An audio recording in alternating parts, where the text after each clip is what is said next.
So a person once told me that there are two types of decisions. There are big ones like what college you want to go to, what university, or what job to accept, and then of course there are smaller ones. These include what you want for lunch, or for example, whether or not to do your homework assignments, which ones to do, which ones not to do. These ones all factor in towards smaller decisions. Now, our lives are nothing but a series of these events strung together into one string, made up of smaller and larger decisions, more so smaller than larger ones.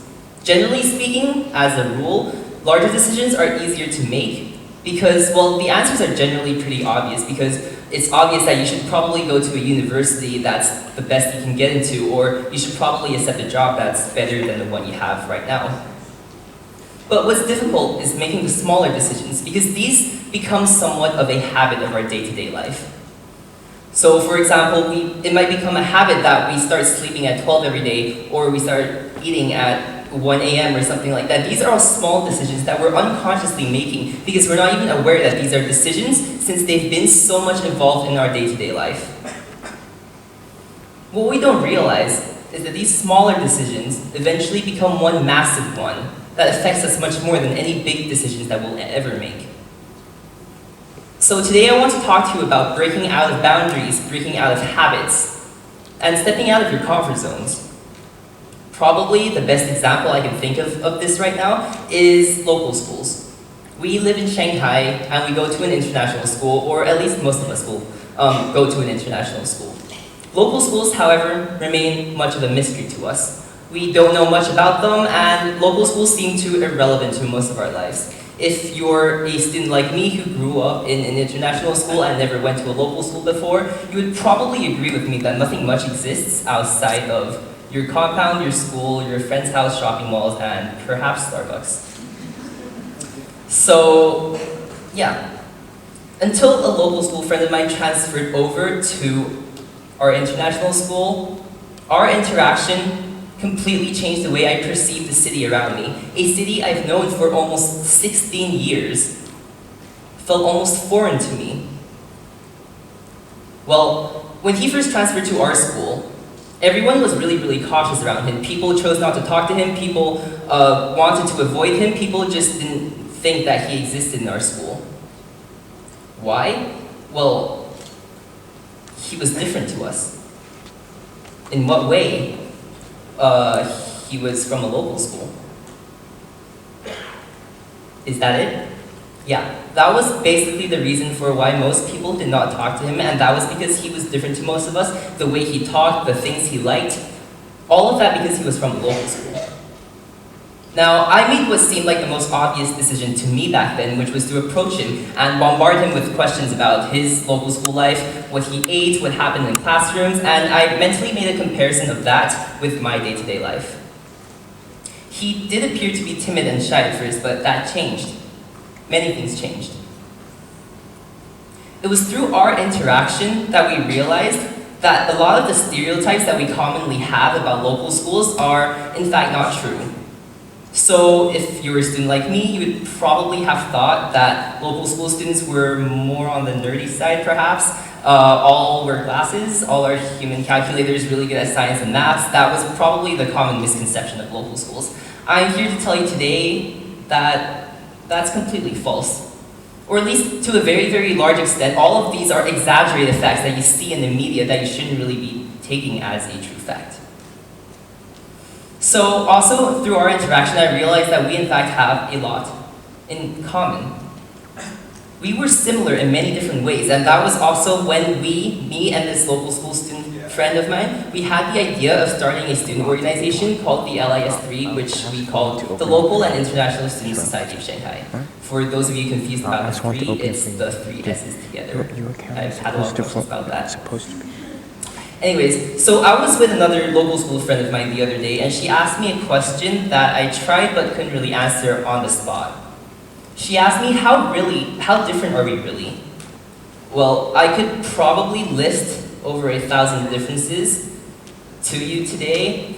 I wanted to list 1,000 differences to her that day, but what I realized was when we're talking about differences, I couldn't really find a relevant difference that is relevant to the topic of the difference between two schooling systems. So when you're talking about local school and international schooling system, what are the actual relevant differences that limits our interaction, that puts that invisible boundary between our schools? I can tell you that a lot of these differences could apply to two individuals. So for example, if local schools are stronger on their science sides and we are more strong on our humanities sides, I can tell you that two individuals could have the same attributes. I could be better at history and you could be better at math or science. So I couldn't really find a relevant difference for that question. Our classrooms may look like this. Their classrooms may look something like this. These were two photos taken at similar competitions. One was MUN at our school and another is a debate competition at a local school. These were all hosted within the recent year, and even though it's pretty different, our classroom environments, the way we decorate our classrooms, there's actually a propaganda at the back of the room stating like the Chinese propaganda things, but nonetheless, we're pretty similar in the sense that we live in the same city, and we're all of the same age, we're all students growing up to be part of a much larger world once our parents retire. This is our generation, and it's a world that's going to be run by us in the future after we graduate from college. You might think that I'm pointing out the obvious to you. Of course, when we grow up, this is our world. Of course, we're all schooled in the same city. But that's precisely my point. My point is that we are not really that different.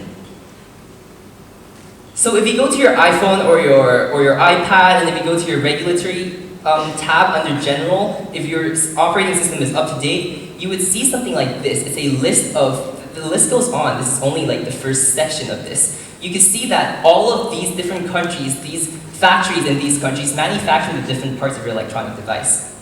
So what I want to say to you is staying in your comfort zone really won't get you anywhere. Local designers, local engineers, local entrepreneurs, local governments will be working with foreign companies. Foreign companies, when in their country, they are local. And what happens when you can't meet the expectations of these companies and you can't interact or step out of your comfort zones and interact with all of these different people from different places? Well, you get replaced. We're all on the same boat. Now, don't look at me as if I'm telling you to do something that's quite frankly impossible to do, because I've done a small experiment. We've actually tried working together with many local school organizations, of course on a much smaller scale than Apple or any other international corporation. But we work together with, for example, Shut Up, and we host many events together.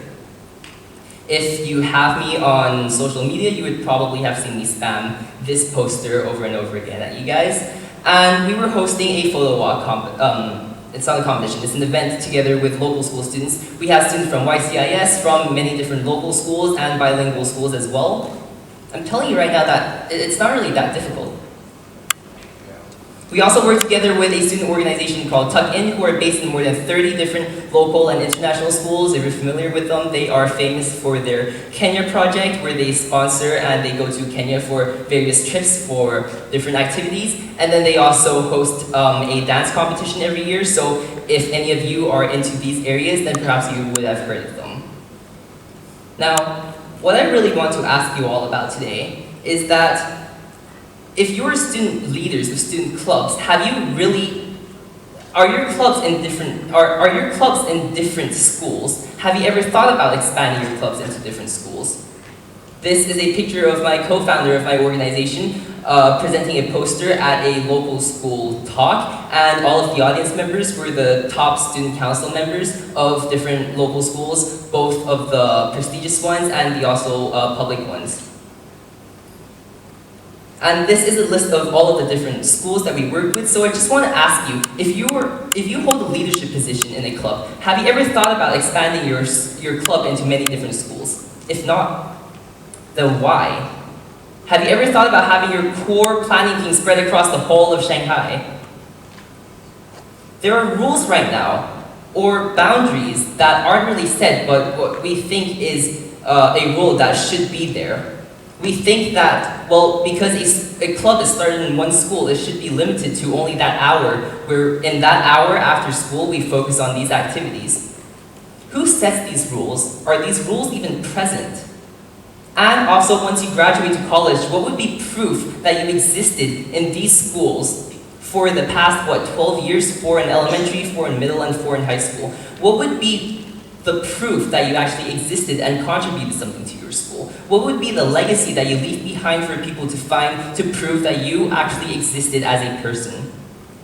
What would be your impact to society, to the school that taught you everything? Now, the story at the very start of my presentation was legitimately the only thing that inspired our LAS3 idea. A simple conversation, a simple talk and exchange of ideas of our experiences started the LAS3 idea. Now, I can't really give you a specific number of how many homework assignments I've missed or how many English books I read SparkNotes summaries about because I was trying to work on this idea, but I can tell you right now that I do not regret a single bit of this because everything I learned from starting this project cannot ever be obtained through textbooks. Now, on one part, I want to tell you about my story and my vision of local schools and international schools coming together. But on another part, I want to tell you not about this Chinese proverb, but on this topic of this Chinese proverb. Most of my Chinese friends here might have heard of this, 读万卷书行万里路, which literally translates to read 1,000 books and travel 1,000 miles. Traveling is metaphorical for learning by experience, learning by trying.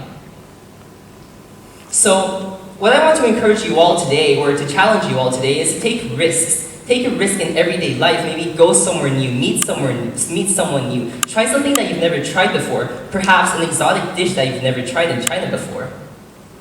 But most importantly, in the process of doing so, we need to learn to accepting the differences between people, accepting the differences between genders, cultures, beliefs, religions, political ideas, because what we cannot ignore is the fact that even if we don't believe in these beliefs, these contradicting beliefs sometimes, that there are in fact people who believe in them. And we have to realize that the only thing differentiating us from robots is the fact that we are all special and unique in our own way. Thank you.